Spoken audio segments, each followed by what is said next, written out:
the Constitution by nearly 8 decades, and today that is 93 years ago.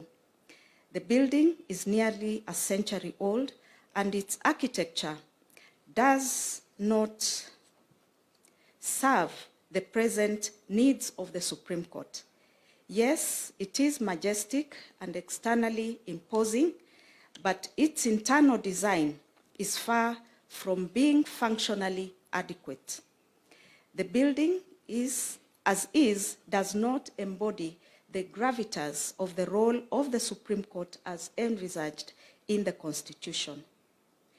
Your Excellency, no one should leave this meeting with the impression that we want a new building because of the infrastructural developments that we are seeing in the other arms of government, such as the recently completed Bunge Towers, which is next door, or the refurbishment of the old chamber in Parliament to house the Senate. But rather, this is a proposal that stems from a genuine need to modernize our judicial infrastructure.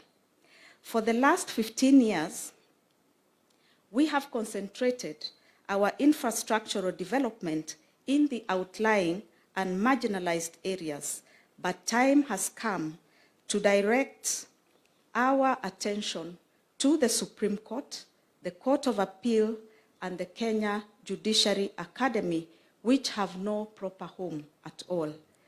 We appreciate the high-level discussions that were led by Your Excellency this morning to the effect that we should have an engagement between the judiciary, executive, and the county government of Nairobi on this issue. Over the past decade, Your Excellency, ladies and gentlemen, over the past decade, the judiciary has received only 50% of its necessary funding, which has adversely affected its operations. Supporting the judiciary as a public good is crucial, and it plays a vital role in protecting individual rights, promoting economic stability, and maintaining a fair and orderly society. Ensuring adequate funding for the judiciary ultimately benefits everyone and strengthens the foundation of a healthy democracy. We want to change the philosophy that underpins budget allocations to the judiciary so that it is based on the number of judges or cases or the justice needs instead of an artificial or incremental basis. We need to introduce some science and empiricism in financing judiciary needs. Despite the challenges that we continue to grapple with, I take pride in the excellent support that the court's registry has provided to the judges since the court began its operations. The registry at the Supreme Court has successfully adopted technology in its processes, including e-filing, and has expanded its reach to 3 locations through sub-registries, and therefore enhancing convenience for court users. As we celebrate these milestones today, let us renew our commitment to justice and progress. In closing, I would like to extend my heartfelt gratitude to several key contributors to our celebration today. First is to our esteemed judges of the Supreme Court who have served since 2011, and the judges who are currently serving in the court, led by the Honorable Chief Justice as President of the Court and the Honorable Deputy Chief Justice as Vice President of the Court, for their vision in shaping our journey and paving the way for this momentous 12th anniversary. Secondly, to Honorable Lady Justice Njoki Ndung'u and Honorable Justice Isaac Lenaola, whose co-leadership of the organizing committee has been instrumental in bringing this event to life with such finesse. Thirdly, I recognize the dedicated members of the organizing committee whose unwavering support and meticulous attention to detail have ensured the success of our gathering today. To Honorable Letitia Wachira, Registrar of the Supreme Court, whose tireless efforts and commitment have transformed our vision into reality, making this celebration not just an event, but a memorable occasion. To our various registrars, directors, whose collaborative and relentless work behind the scenes helped to make this event a reality. To all the hard-working members of staff at the Supreme Court, the protocol team, media, transport, security, and all staff whose dedication and professionalism shine brightly in all that we do. And finally, to our generous development partners, whose steadfast support has been a cornerstone in strengthening the court's capabilities and enhancing our service delivery. I invite us now to join me in applauding all our judges of the Supreme Court, the President and Vice President of the Court, the Registrar, members of the Organizing Committee, and all that I have mentioned above for their contribution and dedication.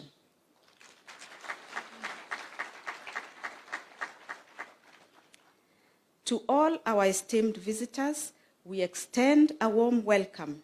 Please feel free to experience the renowned Kenyan hospitality that we take pride in. Enjoy your time with us. Thank you all for your commitment and passion as we move forward together, united by a shared purpose and a bold vision for the future. Let us continue to champion justice and uphold the values that define us. Asanteni sana.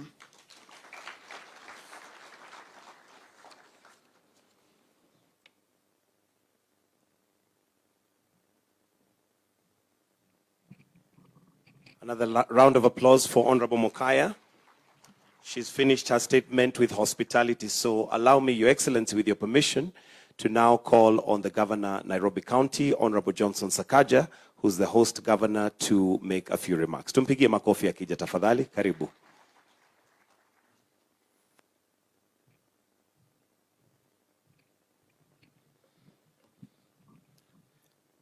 Thank you very much.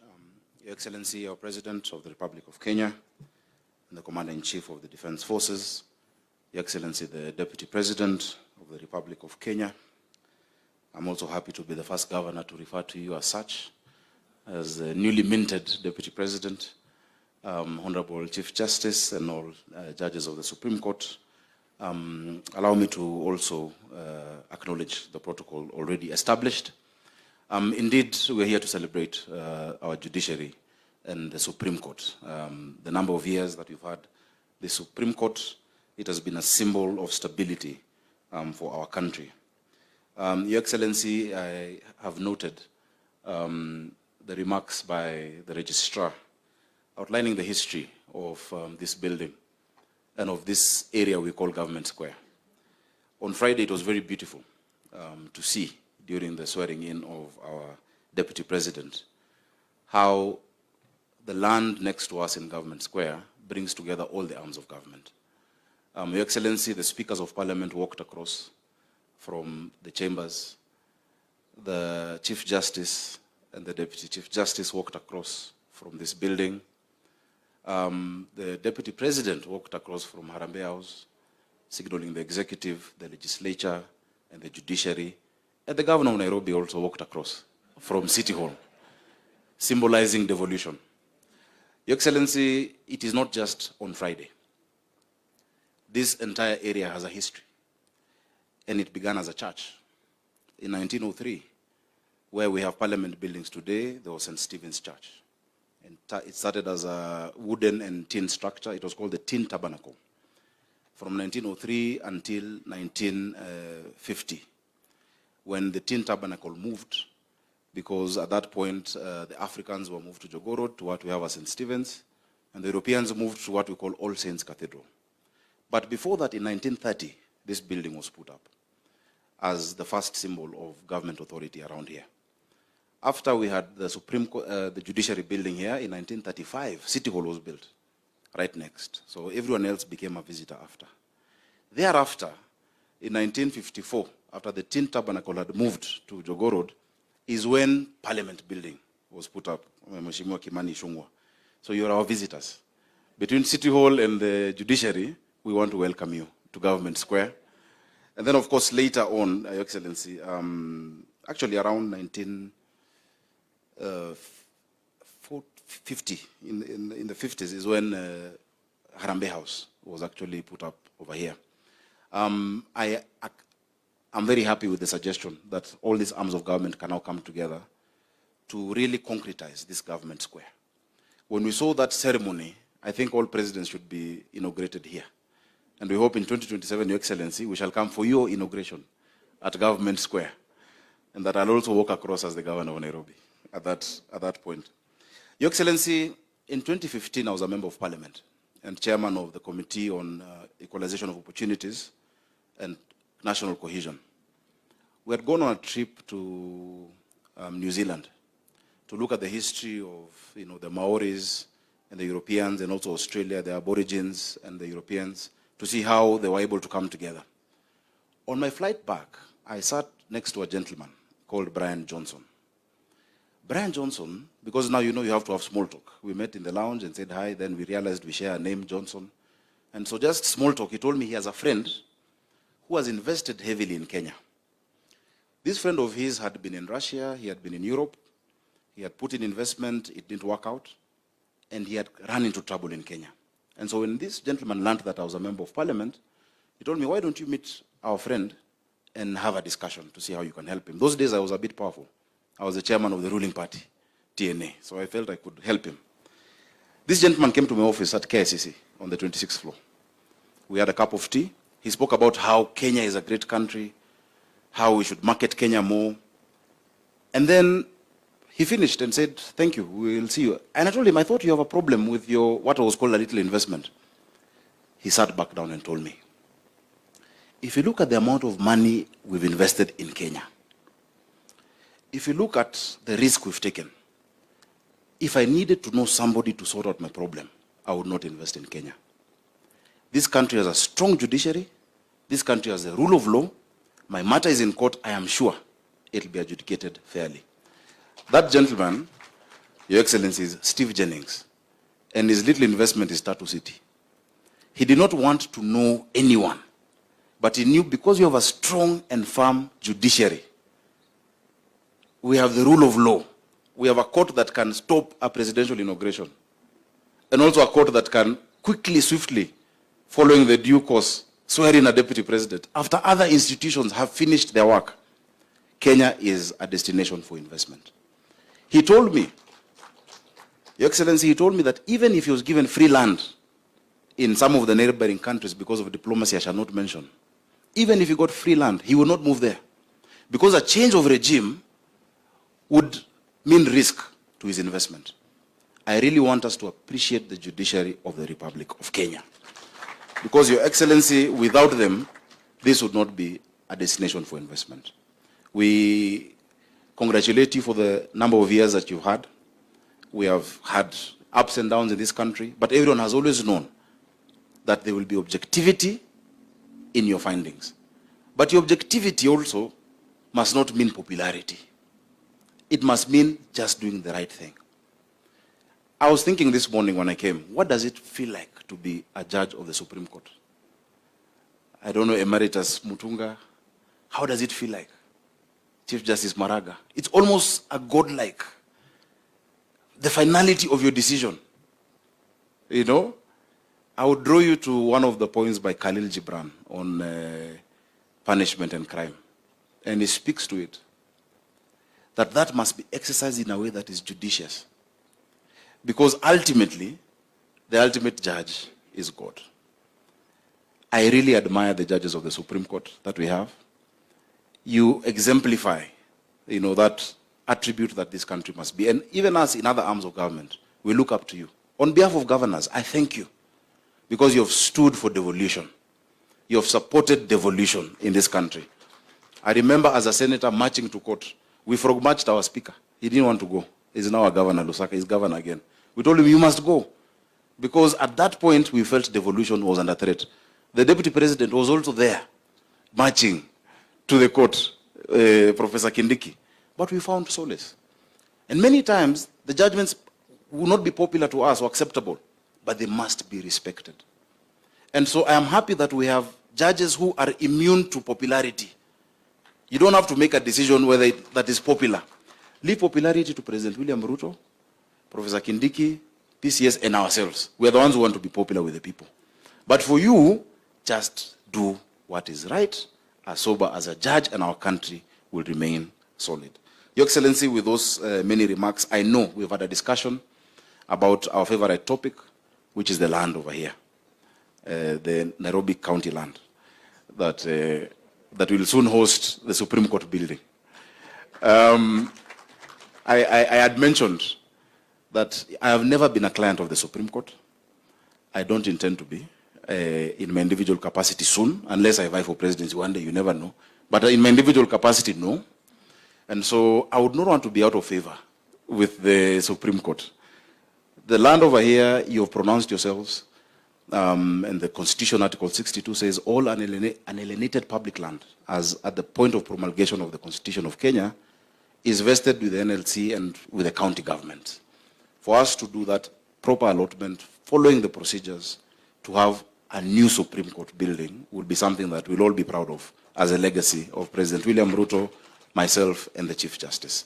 So please count on our support. And also, Madam Chief Justice, you're the chair of our Nyumba Kumi over here, being the first resident. Please convene us once in a while. Convene your neighbors at City Hall, at Parliament, and at the Executive, even for a cup of tea. We'll be very happy to come.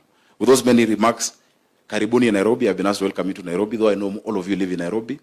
But I'm sure it feels nice to be welcomed by the governor of Nairobi every so often to your home. Asanteni sana, and may God bless you.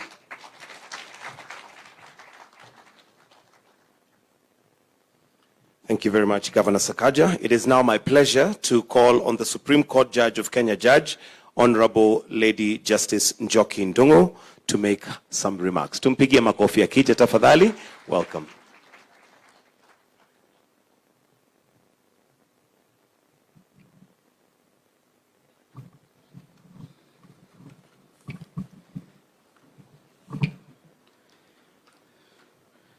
His Excellency William Samoei Ruto, President of the Republic of Kenya, the Deputy President, Honorable Professor Kithure Kindiki, the Honorable Chief Justice of the Republic of Kenya, Lady Justice Martha Koome, Honorable Chief Justices of various jurisdictions, Deputy Chief Justice Lady Justice Philomena Mwilu, Prime Cabinet Secretary, Musalia Mudavadi, the Governor of Nairobi County, brothers and sisters, judges, distinguished guests, ladies and gentlemen. It is my honor and privilege to welcome you all to the Supreme Court at 12 Jurisprudential Conference. In early March this year, the judges of the Supreme Court of Kenya, during our annual retreat, realized that the time has come for us to engage the Kenyan public, including ordinary Kenyans, civil society groups, members of the bench, members of the bar, and academia, as well as state actors who are affected by our decisions in their work and in their lives. We also determined that we would engage our colleagues in other apex courts, both in the African region and globally, to assess our progress as a court and to ensure we remain on course as guardians of the Constitution. It has always been the rule of thumb, however, globally, that judges speak only through their judgments. However, in the contemporary world, judges often find themselves under intense scrutiny and criticism without a chance to respond or engage, even to clarify, if need be, the reasoning of their decisions. Traditionally, judges have had no platform from which to speak apart from the courtroom, from where, in an adversarial system of justice, at least one party leaves unhappy. This conference is therefore conceived by the desire to demystify the court's role and processes and to correct misconceptions about its mandate by deepening public understanding of the court. While judges are not infallible, in a democratic space, the public need to be afforded structured engagement where, from time to time, they can learn about what judges do, where they sit, when and how they do their work, and most importantly, why they do it. This is the reason we are all here today and this week to share, to engage, to learn, and to reflect. Your Excellency, allow me briefly to reminisce on the history of our Constitution and in particular the evolution of the independence of the judiciary. Kenya's constitutional journey to date has been a fairly long and tedious process, from the Independence Constitution and to numerous amendments to it in 1964, and many from 1969 to 1991, and later in 1997. Many of those early amendments, particularly those before 1991, changed the character and tenor of the Constitution. Judiciary estimates were considered not independently, but we were considered a department, like the Office of the Attorney General. The security of tenure of judges was removed, drastically and adversely affecting judicial outcomes, with judges being appointed and dismissed at will by the President, and calls would come in at night from political actors directing what judges should do the next day. These were dark times indeed. Thankfully, this is no longer the case. By 1990, Kenyans were demanding for change, including opening up of democratic space, respect for human rights, accountable state institutions, and independence of judges. Comprehensive constitutional review, however, only began in 2000 with the appointment of the Commission, the Constitution of Kenya Review Commission, of which my brother Isaac Lenaola was a commissioner. That commission worked on a draft bill that was subject matter to the Constitutional Conference at Bomas of Kenya. Your Excellency, you will recall that in 2003, you were a member of the Parliamentary Select Committee on the Constitution. I believe that is where you and I first made acquaintance. And as members of Parliament, we were both delegates at the Bomas Conference, which adopted the CKRC draft bill in 2004. It is the CKRC draft that first made provision for Supreme Court. Similar provisions were contained in the document that went to referendum in 2005, but failed to meet the required threshold and was rejected.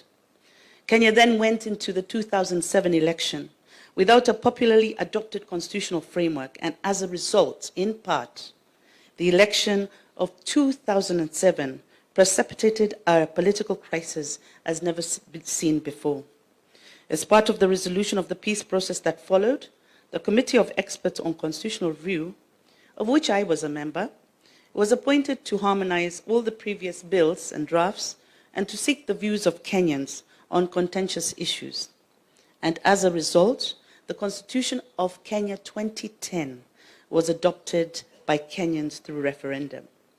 This Supreme Court was birthed by that Constitution, born out of the people's vision for an apex court that would stand as the ultimate guardian of the Constitution and as an impartial arbiter for the nation's most difficult legal challenges.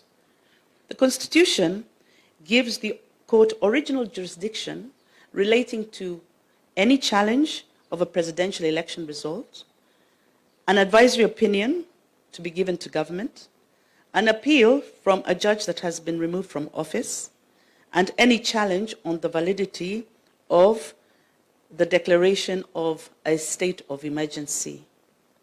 Of these four original jurisdictions, Your Excellency, the only one we have never invoked is the one relating to a state of emergency.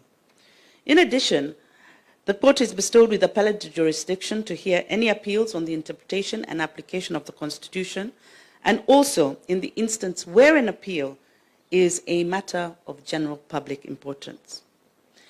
The inaugural bench of 7 judges of the Supreme Court were appointed in June 2011. I was one of them. 2 others, Justice Mohammed Ibrahim, Justice Smoking Wanjala, are also still in office. We were later joined in order of appointment date by DCJ Rawal, CJ Maraga, DCJ Mwilu, Justice Lenaola, CJ KOOME, and Justice Ouko. At this time, CJ Mutunga, DCJ Baraza, DCJ Rawal, Justice Philip Tunoi, Justice J.B. Ojwang have since retired. But going back to that inaugural bench, there were many challenges setting up a new court. When we first came here to report on duty, we found, as a totally new court, there were no offices for us to sit in, other than that of the Chief Justice, because even the Deputy Chief Justice was new. So we sat here and had a cup of tea in the CJ's office, and then we were asked to go home to wait until we were allocated temporary offices, a skeleton staff, and a courtroom. We had no rules of procedure, we had no practice directions, but there were already matters filed before us to get to work. And that we did. Over the last 12, now actually 13 years, the court has stood firm in its mandate, consistently asserting the principles of constitutional supremacy, sovereignty of the people of Kenya, and judicial independence. Challenges still, however, remain with regard to the principle of separation of powers, which guarantees judicial independence, particularly with regard to funding the judiciary as an equal arm of government, the attacks on judicial officers, and refusal to obey court orders. There is need, therefore, for checks and balances between the three arms of government without overreach or interference. Comity of the three arms of government is a cornerstone of our Constitution. Mutual respect is a necessary condition for the coexistence of the executive, legislature, and the judiciary, all who have one clear calling to serve the citizens of this great nation.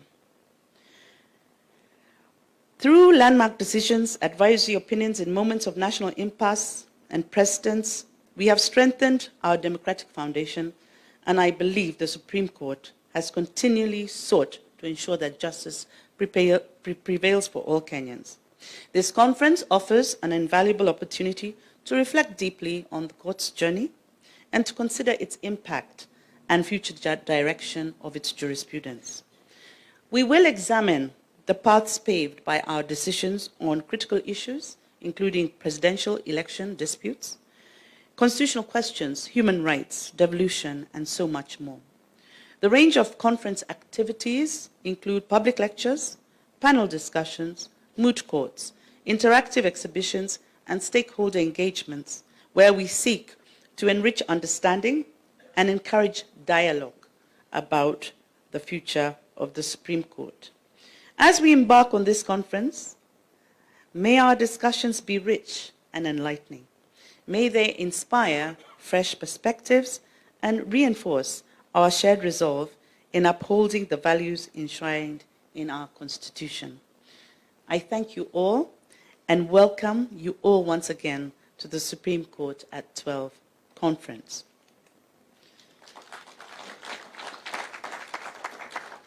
Allow me at this time to welcome to the platform the Honorable Musalia Mudavadi, Prime Cabinet Secretary, Ministry of Foreign and Diaspora Affairs, and the Acting Cabinet Secretary, Ministry of Interior, National Administration, His Excellency, Honorable Musalia Mudavadi. Welcome.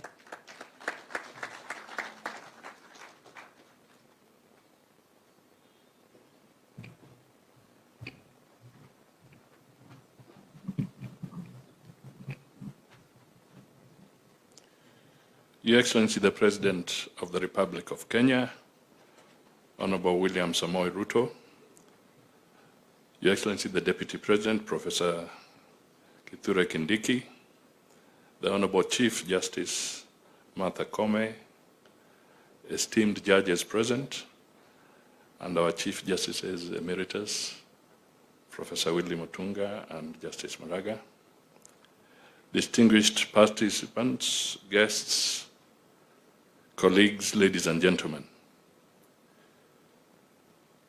when you have a privilege to speak to such an audience, you don't want to have anything that is off record. So I just thought I should make some very formal remarks. Since its establishment in 2010, the Supreme Court has been the final arbiter on issues of justice that go to the heart of our national conscience. The matters you discuss here today, from the traditions of apex courts to the nuanced balance of judicial independence and accountability, are central not only to your mandate, but to the very core of our democratic system.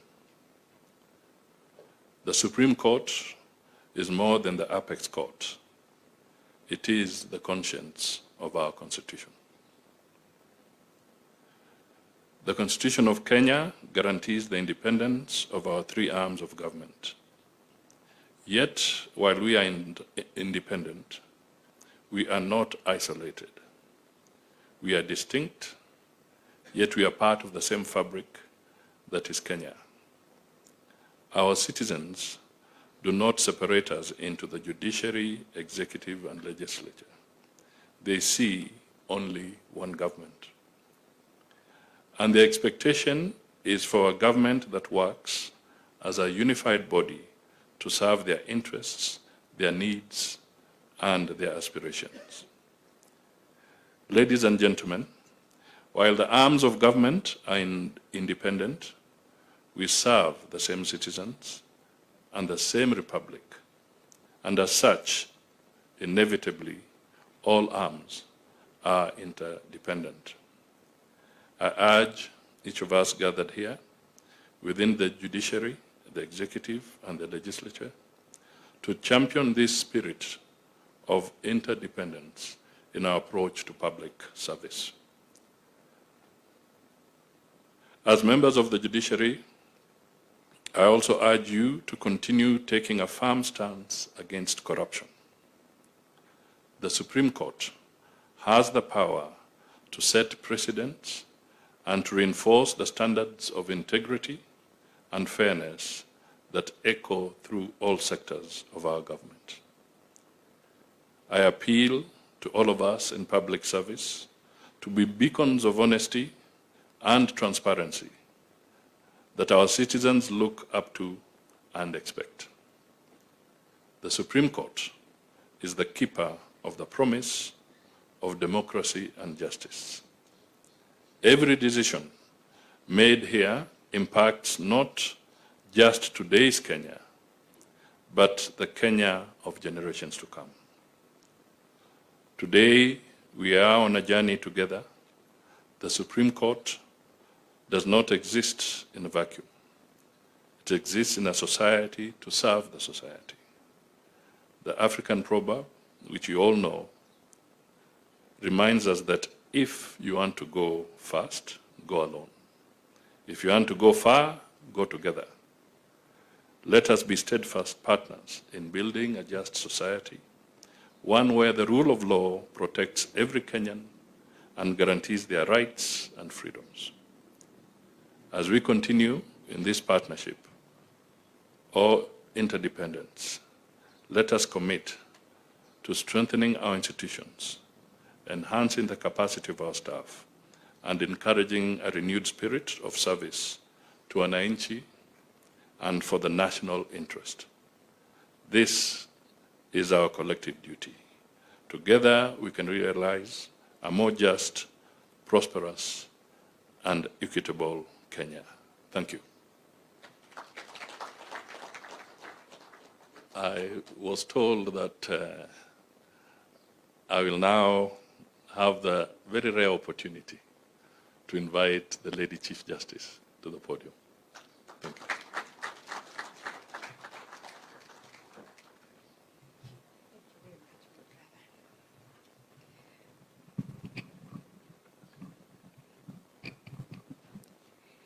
Your Excellency, Dr. William Ruto, President and Commander-in-Chief of the Kenya Defense Forces, Your Excellency Professor Kindiki, Deputy President of the Republic of Kenya, Chief Justices Emeritus, and our visiting Chief Justices, Your Excellency Prime Cabinet Secretary, Honorable Musalia Mudavadi. Allow me also to acknowledge the protocol that has been set and abide by it, and recognize my brother and sister judges from the Supreme Court, from all the courts, and all the visiting justices, and our esteemed members of the Judicial Service Commission, distinguished delegates, ladies and gentlemen, good morning. On behalf of the Supreme Court of Kenya, I am most delighted to welcome you all to this conference as we commemorate 12 years since the establishment of the Supreme Court of Kenya. Allow me to particularly single out for special mention and recognition my brother and sister Chief Justices and judges from other jurisdictions who have traveled from across the continent and the world to join us for this conference. Let us appreciate our esteemed guests. The theme of the conference, reflecting and introspecting on the Supreme Court of Kenya's jurisprudence, 12 years of defending the Constitution, captures the dual purpose of our conference, which is to celebrate the milestones we have achieved while critically examining the journey we continue to chart as Kenya's apex court and the ongoing commitment to uphold justice, to uphold constitutionalism, and to uphold the rule of law. At the heart of this conference is the idea that institutions matter. Institutions are the anchors of our democratic aspirations. The establishment of the Supreme Court as the ultimate interpreter and guardian of the Constitution embodies the expectation that the Supreme Court provides stability, certainty, and predictability in resolving the inevitable conflicts that arise within our society. Therefore, we are affirming the idea that our future lies in building strong and robust institutions that will serve as the catalysts for the national progress and development. Your Excellency, ladies and gentlemen, over the past 12 years, the Supreme Court has played a transformative role in shaping both Kenya's jurisprudence and shaping our country's socio-political development. This court's landmark judgments have influenced the daily lives of Kenyans while reinforcing the core principles of our democracy. Through hearing and determining 4 presidential election petitions over the last 3 election cycles, the court has set critical benchmarks for conducting free, fair, and transparent elections. Likewise, through the landmark advisory opinions on devolution and the relationship between the bicameral houses of parliament, the Supreme Court has developed guiding frameworks that clarify interactions between the National Assembly and the Senate, reinforcing devolution as a cornerstone of our transformative Constitution. Furthermore, in defining the parameters for constitutional amendments in the BBI case and establishing principles of public participation in the BAT and recently in the Finance Act cases, the court's jurisprudence has strengthened the democratic foundations of governance and harmonizing the judiciary's benchmark on the areas of public participation that still requires parliamentary action. The court's decisions have also directly addressed issues of land rights, human rights, social and economic justice, and family law. In the same vein, the courts have addressed housing rights jurisprudence in the Me Too Bell cases, which reflects the court's commitment to socioeconomic rights. The courts have set jurisprudence guiding the families on how to uphold the family as the cornerstone of our society. In this and countless other judgments, the Supreme Court has affirmed its role as a transformative agent in the society. Despite the inevitable pitfalls of perception or capture that come as a result of the court's invitation to address political questions, the court's jurisprudence has purposefully harnessed the Constitution as a powerful tool to promote the well-being of individuals and driving societal transformation for the common good. Notably, the decisions of the Supreme Court of Kenya have garnered significant respect and citation across the region and beyond. This recognition in the global legal community underscores the court's maturity into a respected institution whose well-reasoned judgments contribute to the evolving discourse on the law and justice worldwide. Your Excellency, ladies and gentlemen, the journey of the Supreme Court has not been without challenges, as explained by the Honorable Lady Justice Joki Ndongo. But as we strive to deepen jurisprudence and protect the Constitution, the court is often called to balance divergent interests and expectations while upholding the law. It is important to appreciate that the Supreme Court's jurisdiction, to a large extent, has a political dimension, given that this court handles matters touching on governance, the exercise of political power, and presidential election petitions. The court inevitably gets drawn into disputes relating to the exercise of a political mandate. And this has led to the court being subjected to political verification and being a target of political rhetoric over the past 3 electoral cycles. I want to take this opportunity to assure Kenyans that in the discharge of our mandate, we do not get drawn into making political decisions. We look for legal solutions for political disputes. The judges are politically neutral and are concerned with only determining the legal and evidential issues before the court, irrespective of their political ramifications.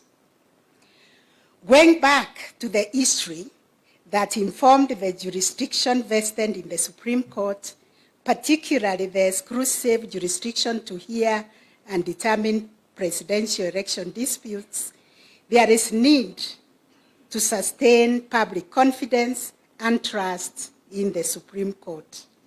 Without a court to turn to for resolving political disputes, our country will risk being left without an institution to arbitrate and resolve these disputes that involve politics and governance. And these disputes have the potential to tear down the country. I therefore urge political players and other Kenyans to reinforce and build public confidence in the work of the judiciary and the Supreme Court. Recently, I have been reflecting on the role of the 3 arms of government and the need for each arm to shield the other from taking on mandates that are separated by the Constitution, so that we can truly live by the spirit and principle of separation of power. When courts are invited to deal with political questions presented in a legal nature, there is an inevitable risk of being drawn into perceptions that plague political play. Although this is an Anglo-Saxon problem, as we see in jurisdictions that require some political jurisdiction from their apex courts, we must, and indeed we do, approach every issue with legal lens. It is important that political institutions exhaust all political solutions and only turn to courts as a matter of last resort. And when I look back at what happened to us in 2007, when we were visited by post-election violence, when I look at what happened in 2017 and also 2022, the maandamano, and the creation of the nusu mukate or half-loaf bread government, the handshake government, and now the broad-based government, I always wondered, had we sat down under our provisions of Article 159 to reason together and resolve the dispute before we went into fighting each other, we would have been very far as a country. So let us embrace the provisions of 159 and do NDR, or what we are calling court annexed mediation or alternative justice system, to resolve the disputes that visit us, especially politically. We have resolved those 3 cycles of disputes as the Supreme Court, but the answer given by the Supreme Court is not what carried the day. What happened at the table through negotiations in those arrangements, including the creation of the broad-based government after the dispute in 2022 elections, is testament that political solutions to political problems is possible. Although courts remain ready to delve into complex legal issues arising out of political processes, we must require all institutions to exhaust constitutional alternative dispute resolution avenues to strengthen the cohesion in our society. In today's rapidly evolving world, new dynamics continue to reshape the legal, political, and social landscapes in which we operate. Challenges such as deepening social inequality, the urgent realities of climate change, political competition, which introduce complex issues that demand careful navigation and thoughtful judicial responses. The advent of emerging technologies also bring both opportunities and risk, particularly in the realm of information, misinformation, and disinformation, especially as they proliferate through social media and have the potential to influence public opinion, disrupt democratic processes, and even affect judicial independence. For the Supreme Court to continue fulfilling our mandate effectively, close interinstitutional and collaboration and support are vital. Upholding the rule of law and protecting constitutional rights is a collective responsibility that calls for cooperation and respect among the judiciary, the legislature, and the executive, and other state agencies. I therefore call on collaborative relationship that will strengthen our resilience of our legal system and allow the Supreme Court and the wider judiciary to serve as a true pillar of justice. As an institution of this stature, we rely on the support we receive from the members of the public. Through their confidence, we are also able to serve the Kenyans while aware that the mandate we exercise come from them. Through this conference, we are also honoring the work of distinguished men and women, justices past and present, who have contributed to building the jurisprudence of this court. Each justice, as Justice Joki has enumerated, has shouldered the tremendous responsibility of safeguarding the Constitution and ensuring that justice is served without fear, favor, or prejudice. I can say it publicly that the justices of the Supreme Court are men and women committed to upholding the values and principles of our Constitution. This commitment is not merely rhetorical. It is a responsibility that each of them carries, and one that we do not take lightly. Their work is often solitary and demanding, yet they consistently uphold their judicial oath and do so with honor and integrity. I therefore wish to introduce my esteemed colleagues serving on the Supreme Court bench, the Honorable Justice Philomena Mwiru, who is the Vice President of the court, the Honorable Mr. Justice Mohammed Ibrahim, the Honorable Justice Mokin Wanjara, the Honorable Justice Joaquin Dungu, the Honorable Justice Isaac Renaura, and the Honorable Justice William Ouko.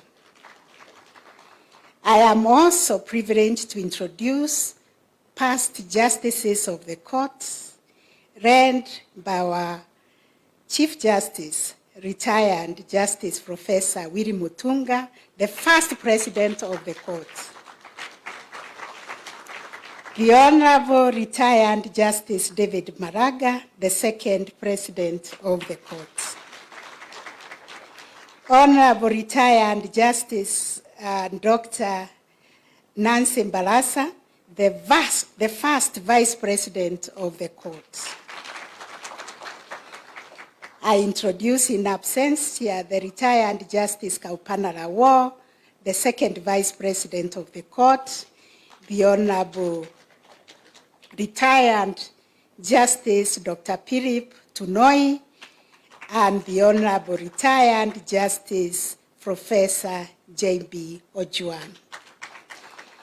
It is these men and women, the current and the former justices of the court, whose jurisprudential contributions have been instrumental in building a legacy of justice and constitutional fidelity that is associated with the Supreme Court of Kenya.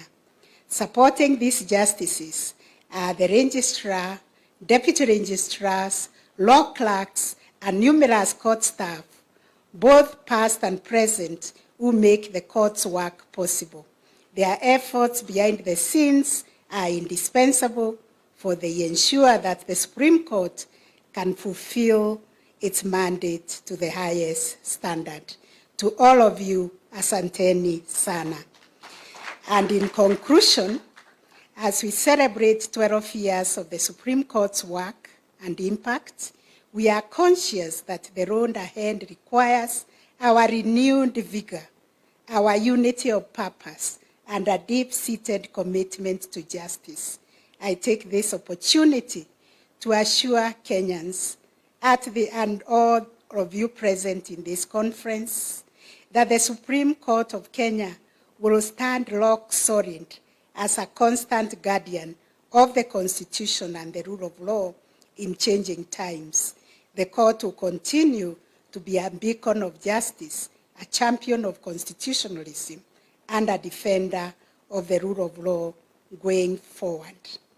I encourage each one of you to engage fully in the sessions that follow, contribute your insights, because we are here to learn, so that we can collectively shape the future of the Supreme Court of Kenya. I thank you once again for being part of this holistic conference, and I look forward to a very, very vibrant conference. And with those remarks, ladies and gentlemen, Your Excellency the President of the Republic of Kenya, it is my honor, a very, very singular honor for me to invite His Excellency the Deputy President, Honorable Professor Kithure Kindiki, to come and give his remarks. Thank you very much.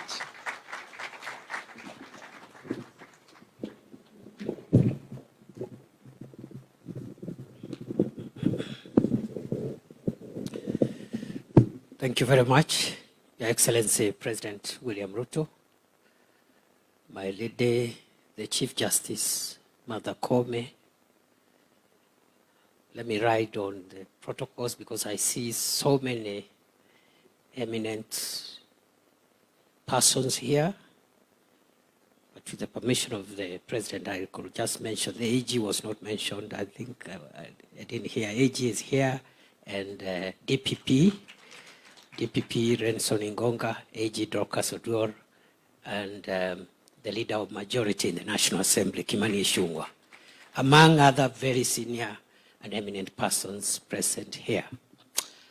Your Excellency, because of time, allow me to say I'm happy to be here to celebrate what our Supreme Court has done for the last 12 years. And it's a good thing that our Supreme Court has decided to introspect and reflect even as they usher themselves into teenage. Because now they are 12, so they are entering teenage, and the responsibilities and the experiences of teenage will obviously visit their experience. And therefore, and that is on a light note, I'm very careful, Your Excellency, because I am an officer of the court, so I'm very careful what I say. I don't want to be accused later of saying that the Supreme Court is entering teenage in future. Your Excellency, allow me to say two quick things before I invite you. The first one is to appreciate what our Supreme Court has done to create formidable jurisprudence on major public interest issues and major public matters of public and national importance.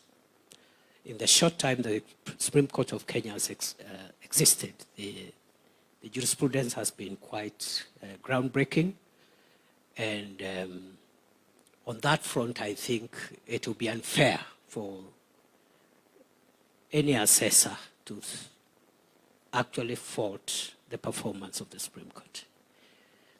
To deliver the public good called justice, of course, the court has to do that through its jurisprudence and through the decisions they make. The court has also done very well in terms of the infrastructure, the software, the technology bit. And among the arms of government and the agencies of government, I think the judiciary is ahead of the rest of us. I remember my Lord Chief Justice Maraga when we were confronted with the predicament of COVID, issued certain rules, which we now call the Maraga rules, practice rules, which actually made justice, faster, more efficient, more convenient, even if we were all locked down by this public health emergency called COVID. And even after COVID lapsed, it appears that the way of the future in the administration of justice will be through the virtual courts and making sure we spend little time or as less time as possible in physical engagements in courtrooms. So again, on the issue of technology and the software for delivering the jurisprudence or delivering justice, the Supreme Court has done a good job. The only little thing where perhaps there is a need to make progress, and I've already heard from our leadership, the Chief Justice and the other speakers, progress is being made. I am also aware, Your Excellency, you chaired a high-level discussion around that subject matter. the issue of physical facilities for the court, because that's the area where perhaps the Supreme Court needs to make sure they have a modern physical infrastructure for delivering justice. And other than that, I think on a fair assessment, the court has done a good job. The second and last issue, Your Excellency, I want to mention is I have been wondering, even as I got to look at the subject matter of this conference, while the Supreme Court and the other courts, especially the High Court also, and the Court of Appeal, have helped us start developing crucial jurisprudence on important issues like public participation, like public interest, and how we handle the tensions between these broad interests with individual rights and freedoms, which are also powerfully protected in our Bill of Rights. I, as a student of law, I'll be interested to, going forward, hear or learn what the Supreme Court and the other superior courts will tell us about, beyond public interest, whether there are other higher interests. And I'm saying this with a bit of bias, Your Excellency, because it's in the public domain. I'm the immediate security minister for our country after you appointed me 2 years ago. And during those 2 years, I have had to ask myself whether the highest interest is the public interest, or there is a higher interest called the national interest.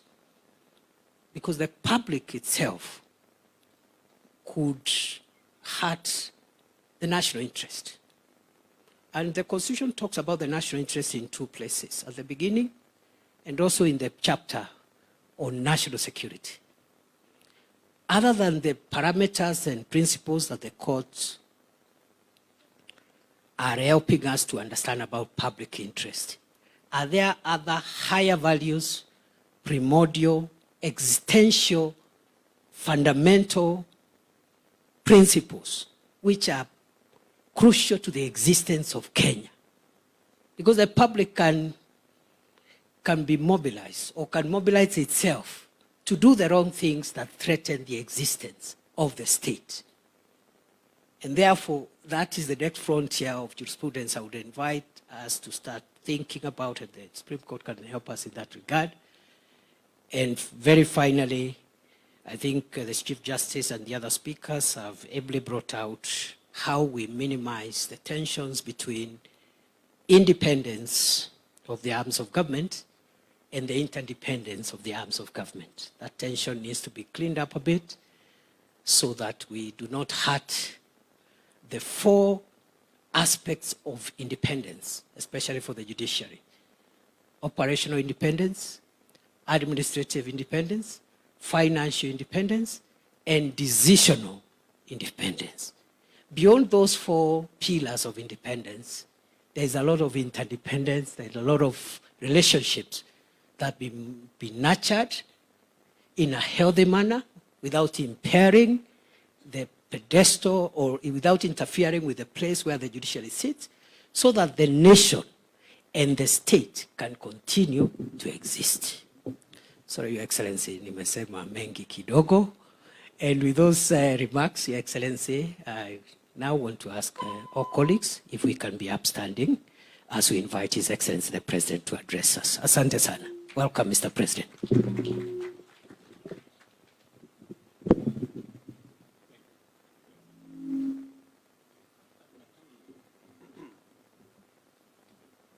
Thank you very much, Mr. Deputy President.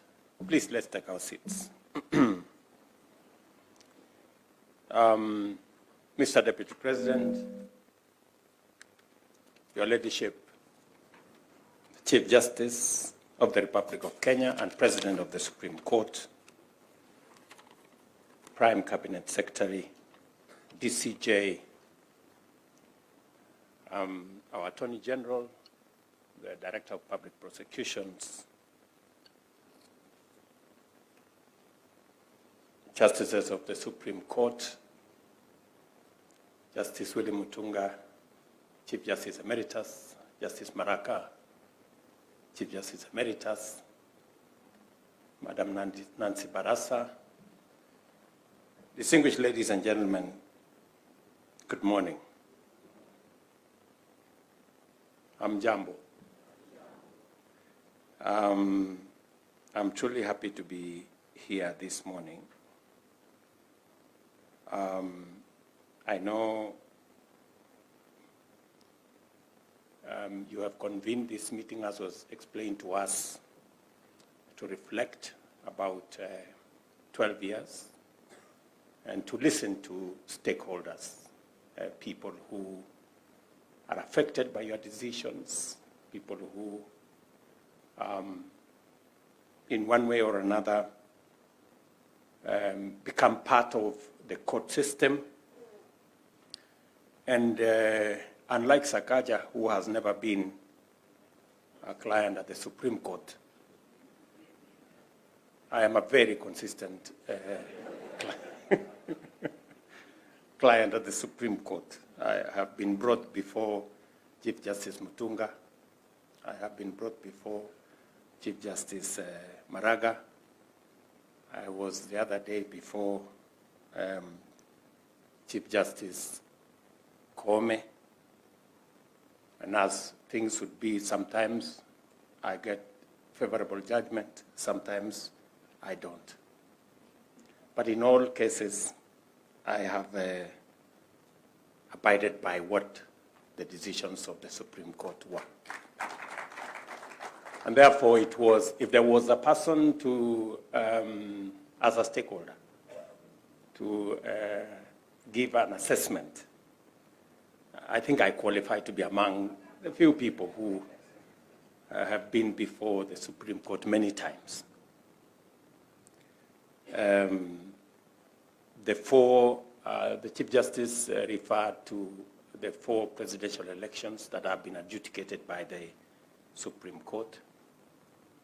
In all the 4, I have been a client. I was in there. And therefore, it is an honor for me to join you in commemorating 12 years since the establishment of Kenya's Supreme Court, an iconic institution that, along with devolution and the Bill of Rights, stands as one of the most transformative innovations in our progressive 2010 Constitution. As Kenya's apex judicial body, the Supreme Court is entrusted with the sacrosanct mandate to uphold and promote the purpose and principles of our constitutional order. By virtue of its unique complement of exclusive, original, appellate, and advisory jurisdictions, it possesses the necessary authority to arbitrate, to advise, and to guide the institutions of our republic as they perform their roles of giving full expression to the will of the people as inscribed in our Constitution. The Supreme Court, therefore, serves a powerful symbolic role as the highest representation of the values and institutions of justice in our land and the fulfillment of people's determined quest for a judiciary grounded in inclusivity, fairness, justice, and constitutionalism. It was designed not merely to interpret law, but also to resolutely underwrite and defend justice for all Kenyans. 14 years after the promulgation of the Constitution, we continue on the journey of implementing the vision for a stable, secure, prosperous, open, and democratic society grounded in freedom, justice, and the rule of law. And central to this monumental endeavor is the Supreme Court, which has guided the judiciary in orienting the national ideology towards the legitimate pursuit of every aspiration and resisting the temptation to compromise our values for the illusion of political expediency, however well-meaning. 12 years after its establishment, it is difficult for us to imagine how the Republic of Kenya existed for many decades without a Supreme Court. It has helped us reject the many false dichotomies that once constrained our policies and politics, including the belief that freedom must be sacrificed for security and that democracy and stability are mutually exclusive, or that sustainable development is the monopoly of the centralized government. You've heard Sakaja speak very eloquently about what the Supreme Court has done on matters devolution. It is therefore fitting that this conference invites us to reflect on the Supreme Court's jurisprudence over the past 12 years. In doing so, we recognize both successes and areas for critique as we consider the court's evolution, its impact on Kenya's constitutional landscape, and its commitment to protecting the rights and aspirations of all Kenyans. True to the court's philosophy, bold honesty is the best policy, and this occasion calls us to reflect candidly on its journey, progress, challenges, and impact. To appreciate the achievement represented by the Supreme Court's creation, we must revisit the hard lessons of the 2007 presidential election crisis. That crisis exposed deep-seated systemic failures and a profound erosion of public trust in our electoral and judicial processes, fracturing the people's trust in the rule of law. Consequently, a disputed election outcome triggered underlying conflicts that nearly drove the nation to the brink of almost total collapse. It was realized then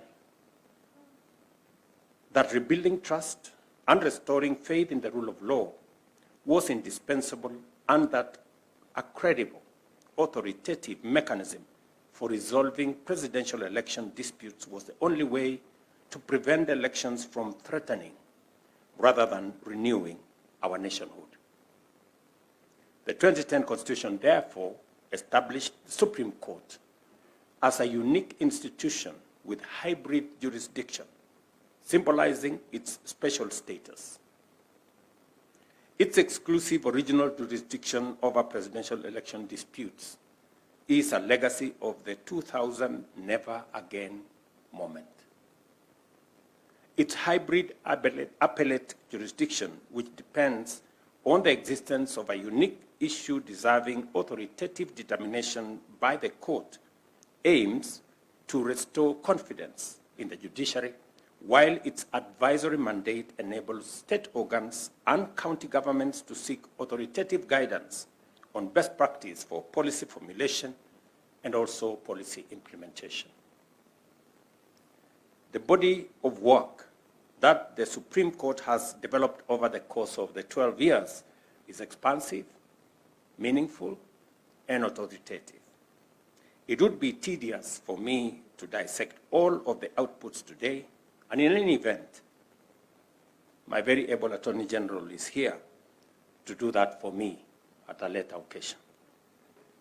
Suffice it to say, the court's jurisprudence demonstrates its capacity to address complex issues, clarify the law, stabilize policy, and meet the expectations of the people of Kenya.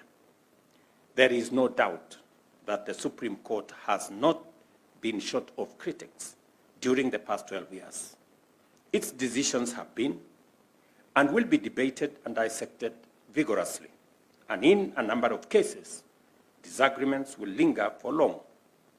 Nevertheless, it would be unduly pessimistic to overlook the court's clear efforts to interpret the Constitution with wisdom, reinforcing pillars of democracy, justice, equality, freedom, good governance, accountability, and the rule of law in a very robust way with immense clarity.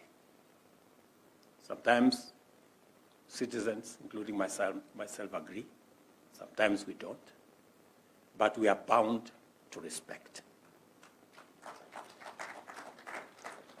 It has pronounced itself on a broad range of pertinent issues across legal landscape, and in so doing entrenched certain principles and values as non-negotiable procedural and substantive elements of good policy. It is because the court has been emphatic in its dispositions and firm in its guidance of subordinate courts that Kenyans are confident that their rights are intact and due process is indispensable. In turn, this confidence has fostered courage, openness, and vigor in our society, values the Constitution envisioned for the Supreme Court and the judiciary in terms of being faithful to what the Constitution expected of the judiciary. We can confidently say you have passed the mark. It is therefore quite fair to say that the court has stood as a faithful custodian of our Constitution, a defender of fundamental rights, and a pillar of democracy. Its sustained capacity to resolve complex constitutional matters remains critical to our nation's institutional vitality now and going into the future. Even as we celebrate the court's achievements, we must recognize that there remains some way to go for us to reach the Constitution's promised land, that the pursuit of justice is unending, and that as long as we are free and a democratic nation, competition and disagreement will require resolution. And therefore, you must always be present, alive, with clarity to resolve. The Supreme Court must continue to evolve, maintain ideological clarity, intellectual rigor, and remain connected to the lived experiences of all Kenyans. A forward-thinking, innovative, and responsive court is essential for addressing the complex challenges of our time. Allow me to just say something in that context, especially on the paragraph I've just elaborated, that we live in a very dynamic world. And it's not always that I find an occasion where I am before the Chief Justice, DCJ, all the justices of the Supreme Court. And as a citizen, to try and, speak to some of the issues that sometimes, engage my mind. And one of the issues that I would want to say is, in this complex and dynamic space, and as was said very ably by the Chief Justice, where you have social media, you have, all manner of pressures, sometimes from anonymous people, anonymous, characters, and let me not abuse them, people, anonymous, people who nobody knows what is their push. What happens, for example, with a government that has been elected on the basis of a manifesto? What is the place of a manifesto? A program that has been voted for by millions of Kenyans alongside a candidate and a party. What weight does the court put whenever there is a challenge on a manifesto? I would want to invite the court to think about it. How do you respond to litigants, individuals, that challenge policy and a manifesto position canvassed among the citizens of Kenya, voted by the people of Kenya, and how do we use the place of manifesto to remove politics of personalities and instead try to, consolidate the place of politics that is around a program, a policy, an agenda. How does the court help us to consolidate the place of getting away politics from being about personalities, or sometimes even about ethnicity, and taking it to the realm of issues, policies, programs, and how do we work together to make sure that we consolidate the place of a development trajectory, a program, a national program, backstopped by the people of Kenya through an election and rolled out by an elected government. And sometimes, as was said again by my younger brother Sakaja, if you have a program canvassed by a political party, a government, being rolled out, and sometimes it's not populist. Sometimes, as politicians, you have to balance between being popular and doing the right thing. Sometimes they don't go together. And then you sacrifice your political capital to do the right thing. But then the court on the other side decides to be popular and undermine the agenda that you have. And allow me, Madam Chief Justice, to appear before you on this matter.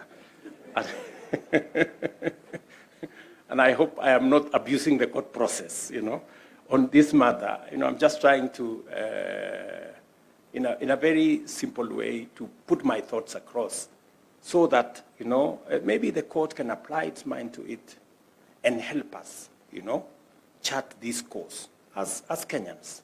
Because it's me today, it's somebody else tomorrow, it's the next person the next day.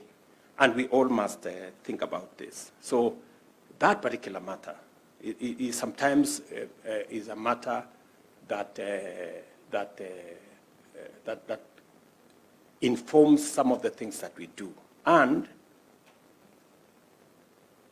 I am a layman, but we're told that the court also makes decisions. Sometimes they have to factor in public interest. Where does public interest, populism, playing to the gallery, where is that? How do we nuance it so that it is managed properly and we don't drop the ball? So this is just thoughts, and I'm really happy that Madam Chief Justice has said it clearly that we need to consult more, as institutions. What has become clear during the course of constitutional implementation and in the life of the Supreme Court is that, notwithstanding the principle of separation of powers and the need for checks and balances, cooperation between organs of government and among state institutions is necessary, is also desirable, and this is for the promotion of national interest and constitutionalism. And that brings me again to the matter that was canvassed by my deputy here.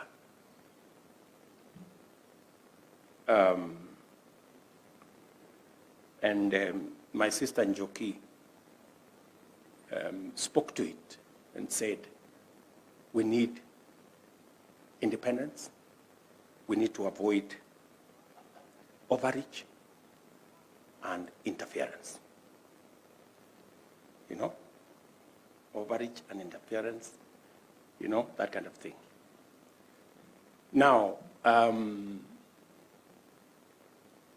we must be careful as the executive to avoid overreach and interference. Because we always talk about judicial independence. And it's a fundamental principle of our Constitution.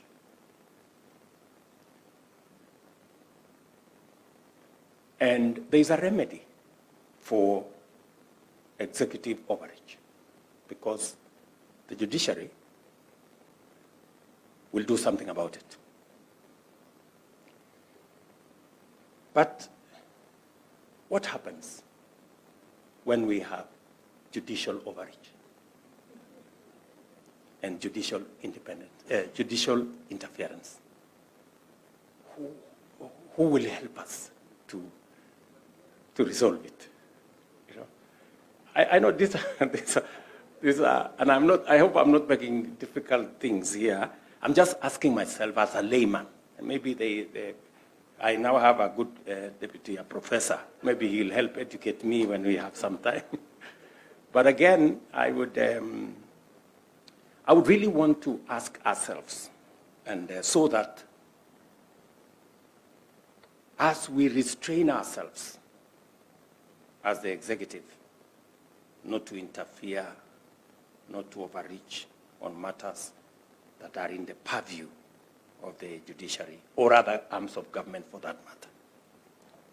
I think there is an equally very high responsibility on the part of the judiciary to restrain itself, and I think the Chief Justice here said so, to restrain itself on matters that are in the purview of other arms of government, so that we can have the committee of working together and the interdependence while respecting our independence or the independence of other arms of government.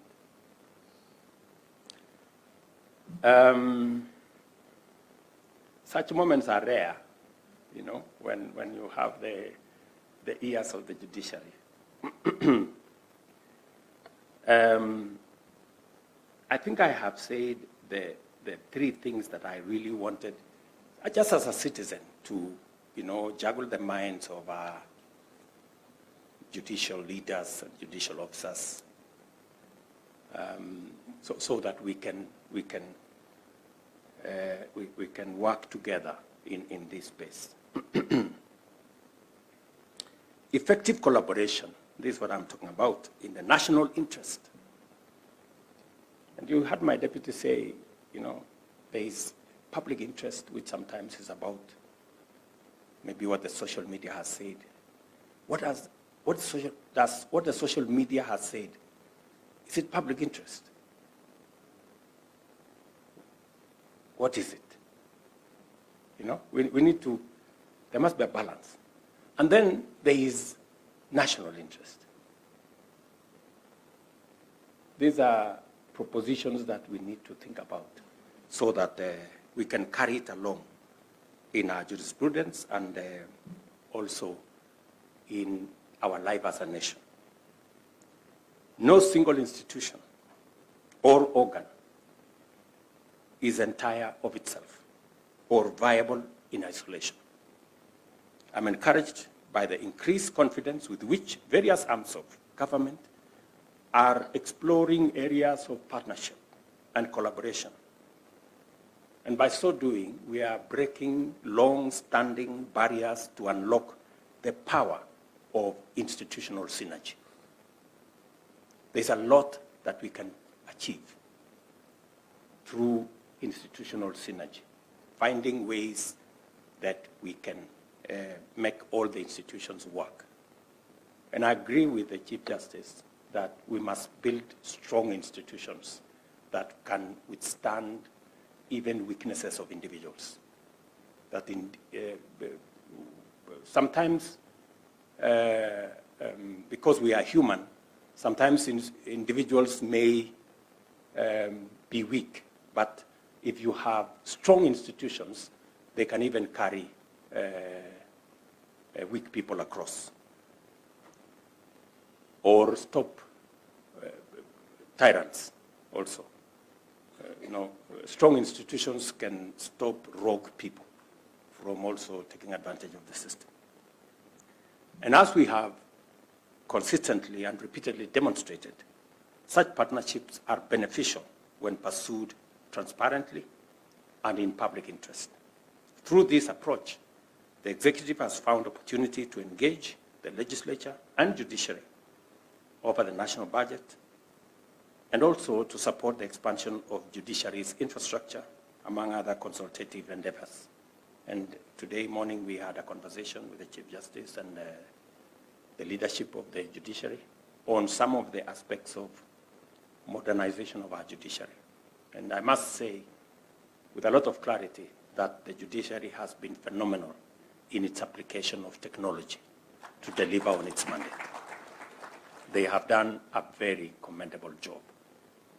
That e-filing and making sure that even decisions can be made online has really enhanced the efficiency of the judiciary.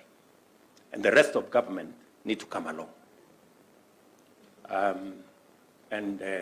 I hope that